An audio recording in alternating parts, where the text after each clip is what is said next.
बच्चों, आज हम लोग एक नया अध्याय पढ़ेंगे, अंधेरी नगरी।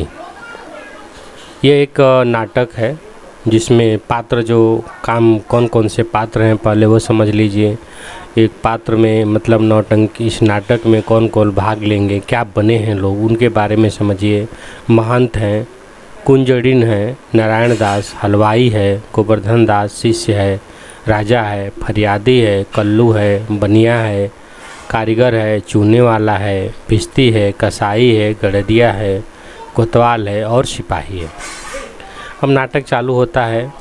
स्थान है शहर से बाहर सड़क। महंत जी और दो चेले बातें कर रहे हैं। शहर से बाहर एक सड़क है, उस पर महंत जी और दो चेले उनके बातें कर रहे हैं। महंत कहता है, बच्चा नारायण दास, यह नगर तो दूर से बड़ा सुंदर दिखाई पड़ता है। देख, कुछ भिक्षा मिले तो भगवान को भोग लगे।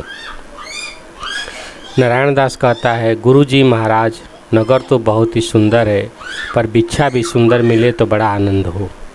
फिर महंत कहता है, बच्चा गोवर्धन दास, तू पश्चिम की ओर जा और नारायण दास पूरब की ओर जाएगा। गोवर्धन दास जाता है। ठीक है, आगे गोवर्धन दास कुंजड़िन से कहता है, क्यों भाजी, क्या भाव है? कुंजड़िन कहती है, बाबा जी टके शेर। गोवर्धन दास कहता है, सब भाजी टके शेर? वाह वाह वाह, बड़ा आनंद है, यहाँ सभी चीज़ें टके शेर। हलवाई के पास जाकर कहता है, क्यों भला भाई हलवाई, मिठाई क्या भाव? हलवाई कहता है, टके शेर। गोवर्धन दास कहता है, वाह वाह, बड़ा आनंद है, सब टके शेर। क्यों बच्चा, इस नगरी का नाम क्या है? हलवाई कहता है, अंधेरी नगरी। फिर गोवर्धन दास कहते हैं, और राजा का नाम क्या है? हलवाई कहता है, अनबूझ राजा। गोवर्धन दास, वाह वाह, अंधेरी नगरी, अनबूझ राजा, टके शेर भाजी, टके शेर खाजा। फिर हलवाई कहता है, तो बाबा जी कुछ लेना हो ले लो। गोवर्धन दास, बच्चा भिक्षा मांग कर 7 पैसा लाया हूँ, 3.5 शेर मिठाई दे दो। महंत जी और नारायण दास एक ओर से आते हैं और दूसरी ओर से गोवर्धन दास आता है। बच्चा, क्या गोवर्धन दास, क्या भिक्षा लाया? गठरी तो भारी मालूम पड़ती है। गोवर्धन दास कहता है, गुरुजी महाराज, 7 पैसे भीख मिले थे, उसी से 3.5 शेर मिठाई मोल ली है।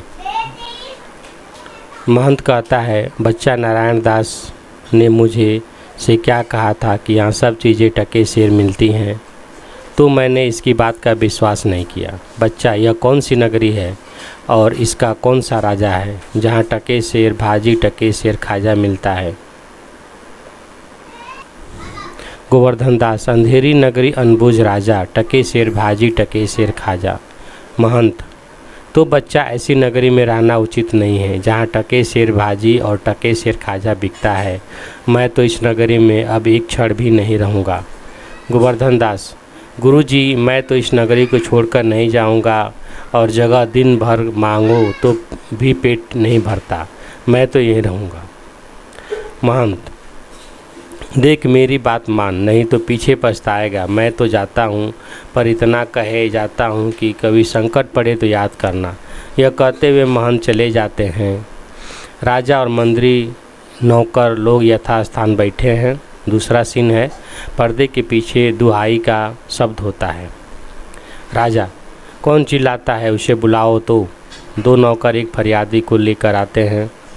फरियादी, दुहाई महाराज, दुहाई। राजा कहता है, बोलो क्या हुआ? फरियादी कहता है, महाराज, कल्लू बनिए की दीवार गिर पड़ी, सो मेरी बकरी और उसके नीचे दब गई, न्याय हो। राजा कहता है, कल्लू बनिए को पकड़ लाओ। नौकर लोग दौड़कर बाहर से बनिए को पकड़ लाते हैं।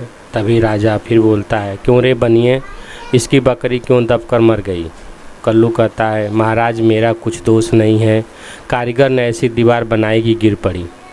फिर राजा कहता है, अच्छा, कल्लू को छोड़ दो, कारीगर को पकड़ लाओ। कल्लू जाता है, लोग कारीगर को पकड़ कर लाते हैं। फिर राजा कहता है, राजा, क्यों रे कारीगर, इसकी बकरी कैसे मर गई? कारीगर कहता है महाराज चूने वाले ने चूना ऐसा खराब बनाया कि दीवार गिर पड़ी। राजा कहता है अच्छा उस चूने वाले को बुलाओ।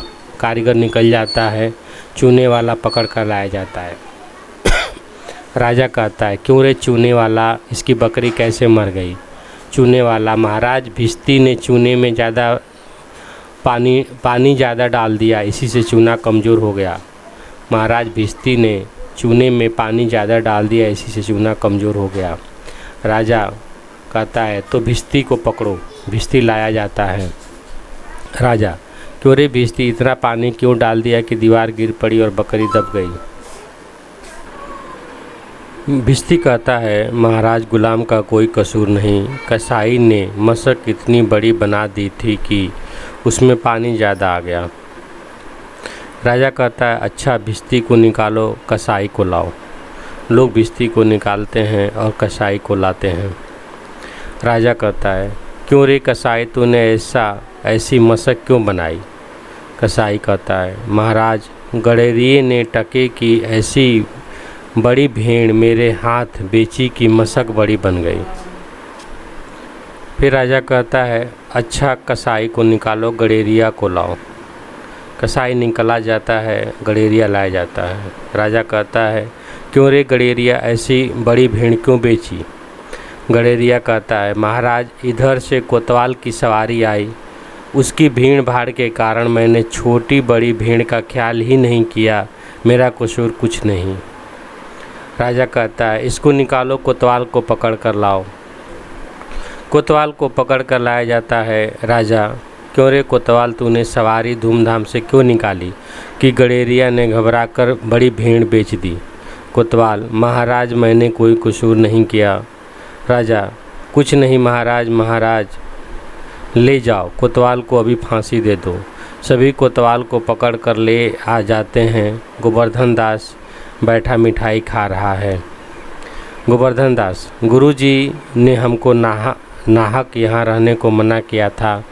माना कि देश बहुत बुरा है पर अपना क्या, खाते पीते मस्त पड़े हैं। 4 सिपाही 4 ओर से आकर उसको पकड़ लेते हैं। सिपाही चल बेचल, मिठाई खाकर खूब मोटा हो गया है, आज मज़ा मिलेगा।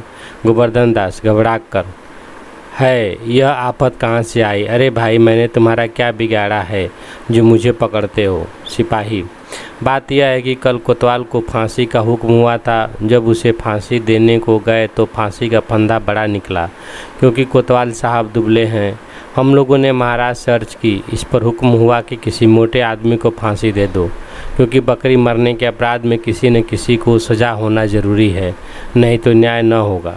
गोवर्धन दास दुहाई परमेश्वर की, अरे मैं नाहक मारा जाता हूँ, अरे यहाँ बड़ा ही अंधेर है, गुरुजी तुम कहाँ हो, आओ मेरे प्राण बचाओ।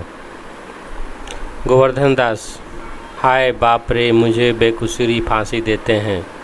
सिपाही अबे चुप रह, राजा का हुक्म भला कहीं टल सकता है? गोवर्धन दास हाय मैंने गुरुजी का कहना न माना, उसी का यह फल है। गुरुजी कहाँ हो, बचाओ गुरुजी गुरुजी।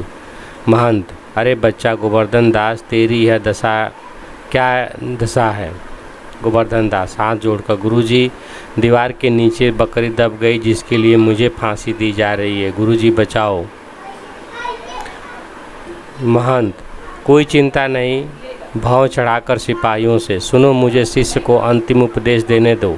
सिपाही उसे थोड़ी देर के लिए छोड़ देते हैं। गुरुजी चेले को कान में समझाते हैं। गोवर्धन दास तब तो गुरुजी हम अभी फांसी चढ़ेंगे। महंत कहता है नहीं बच्चा, हम बूढ़े हुए, हमको चढ़ने दो। इस प्रकार दोनों हुज्जत करते हैं। सिपाही लोग परस्पर चकित होते हैं। राजा मंत्री और कोतवाल आते हैं। राजा यह क्या गोलमाल है? सिपाही महाराज चेला कहता है कि मैं फांसी चढ़ूँगा, गुरु कहता है मैं चढ़ूँगा, कुछ मालूम नहीं पड़ता कि क्या बात है। राजा गुरु से बाबा जी बोलो, आप फांसी क्यों चढ़ते हैं? महंत राजा इस समय ऐसी शुभ घड़ी में जो मरेगा सीधा स्वर्ग जाएगा। मंत्री तब तो हम ही फांसी चढ़ेंगे। गोवर्धन दास नहीं, हमको हुक्म है। कोतवाल हम लटकेंगे, हमारे सबब से तो दीवार गिरी। राजा चुप रहो सब लोग, राजा के जीते जी कौन स्वर्ग जा सकता है? हमको फांसी चढ़ाओ, जल्दी जल्दी करो। राजा को लोग फांसी पर लटका देते हैं, पर्दा गिरता है और ये नाटक ख़त्म हो जाता है। भारतेंदु हरिश्चंद्र जी के द्वारा है ये अंधेरी नगरी नाटक का संक्षिप्त एक अंश है। भारतेंदु हरिश्चंद्र जी के बारे में जान लीजिए। भारतेंदु हरिश्चंद्र 1850 से 1885 तक रहे। ने नाटक, कविता, निबंध, आख्यान आदि लिखकर खड़ी बोली हिंदी का विकास किया। इनकी रचनाओं में भारत जननी, अंधेरी नगरी, सुलोचना, मुद्राक्षस, कश्मीरी कुसुम आदि प्रमुख हैं। इन्होंने अनेक पत्रों का भी प्रकाशन किया। बच्चों, इस प्रकार यह पाठ समाप्त हुआ। धन्यवाद।